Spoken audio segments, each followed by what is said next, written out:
On behalf of the consignment sale coordinators and committee, thank you for your interest in selling.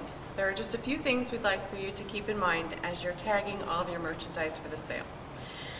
First of all, some things that you're going to need. Tags. These can be purchased by the club, and we ask that you only use these tags. A gun, also available from the club. Attachments, you can purchase those with your tickets. A little eraser, magic eraser, is very good for some items like shopping carts and toys that might need a little cleanup. A pen and a Sharpie. So keep that in mind as you're tagging. A few of the items that we're going to cover today are the most common ones that we see in sales, and we want to kind of make it easier for you to tag. So, a one-piece item, whether it's a baby item, a children's item, whatever it might be, hang it on a hanger. The hanger needs to look like a question mark. The tag, after you fill out the tag, you'll put it through the tag in the seam of the shirt. If there's not a tag, you're welcome to put it through the seam in the back of the collar or on the underarm part of the garment. This is the same example of one that does not have a tag, and so I went through the back seam. Another common thing that we have in our consignment sale are sets. The sets you'll need to hang together, whether it's a hanger like this one or one that has a hanging part. Make sure that they are together and attached. All your hangers need to have your number on them. That's very important, and the Sharpie comes in handy for that. You will tag each piece. The second piece does not need to have a price on it. The first tag will be filled out completely. The only difference that you'll find is that you need to note that there are 2 pieces, 3 pieces, whatever it might be.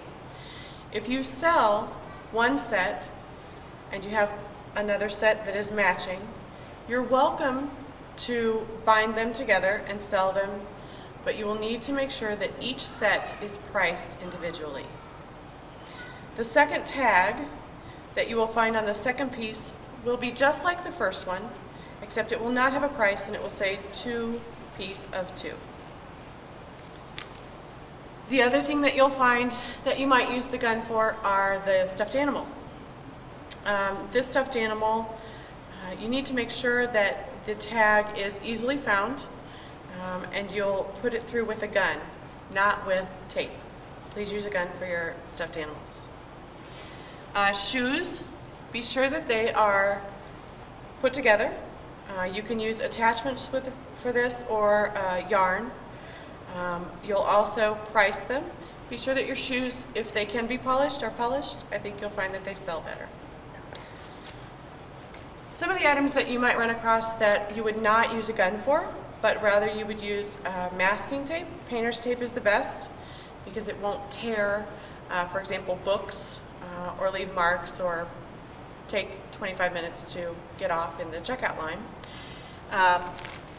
You're welcome to put your tag on the outside of your item. For example, if you bag items. Some commonly bagged items are socks.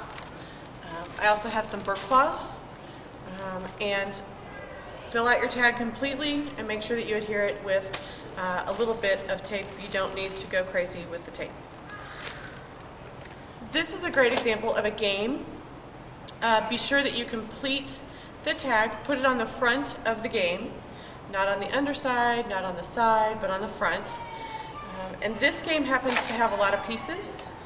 If you have a toy that has a lot of pieces, please put them all together in a bag. Make sure that the bag is closed and sealed, and you'll notice here that they are actually even taped into the tin. You're welcome to use packing tape to tape it into the tin, but that's the only reason that you would use packing tape. Don't use it on anything else. The next item is a large toy. Be sure that these are clean and ready to go. You'll notice that the tag is easily found on the front and completely filled out and attached with the same manila or painter's tape. This is a great example of a larger toy that also has a lot of pieces. We find that we have a lot of these at the sale, and we like to try and keep all of the pieces together. So, as you'll see, the tag has been completed with your seller number, a description, a price, and then the pieces on this toy are also in bags and adhered inside the drawer so that the bags can't be removed and played with by interested children. The last thing that we have to show you is a car seat, also a very popular item. There are a few things to remember when you are selling a car seat. Number one, it cannot be an expired car seat. You can look on the car seat and it will have an expiration date. If it's going to expire in the next year, do not sell it in the consignment sale. We also have a sheet that you will need to fill out and have completed when you drop off for each car seat that you're selling. Be sure that they're clean. Be sure that you also have another tag that will have the price and the description of the item so that when people check out, they'll have that. You will need to complete the car seat form, fill it out, and sign it, and then actually the sellers will sign it when they purchase the seats. This pricing that you'll see here will also be the type of pricing that you would use for strollers, other large toys, pack and plays, high chairs, and so forth. If you have any questions, please feel free to give any of the committee or the coordinators a call. Happy tagging.